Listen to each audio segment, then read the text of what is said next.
মই গৌৰৱ গগৈ লোকসভাৰ সদস্য নিৰ্বাচিত হোৱাত ঈশ্বৰৰ নামত শপত খাই কওঁ যে বিধি দ্বাৰা স্থাপন কৰা ভাৰতৰ সংবিধানৰ প্ৰতি মই প্ৰকৃত বিশ্বাস আৰু নিষ্ঠা পোষণ কৰিম। মই ভাৰতৰ প্ৰভুত্ব আৰু অখণ্ডতা অক্ষুণ্ণ ৰাখিম আৰু মই গ্ৰহণ কৰিবলৈ ওলোৱা কৰ্তব্য শ্ৰদ্ধাপূৰ্বক নিৰ্বাহন কৰিম।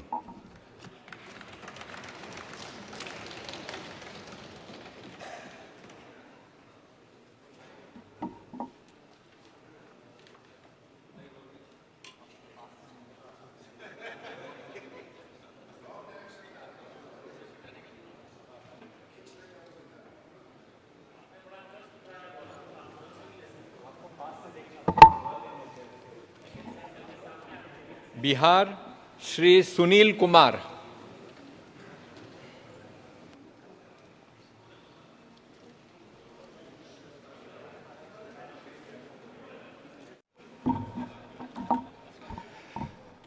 মই গৌৰৱ গগৈ লোকসভাৰ সদস্য নিৰ্বাচিত হোৱাত ঈশ্বৰৰ নামত শপত খাই কওঁ যে বিধি দ্বাৰা স্থাপন কৰা ভাৰতৰ সংবিধানৰ প্ৰতি মই প্ৰকৃত বিশ্বাস আৰু নিষ্ঠা পোষণ কৰিম। মই ভাৰতৰ প্ৰভুত্ব আৰু অখণ্ডতা অক্ষুণ্ণ ৰাখিম আৰু মই গ্ৰহণ কৰিবলৈ ওলোৱা কৰ্তব্য শ্ৰদ্ধাপূৰ্বক নিৰ্বাহন কৰিম।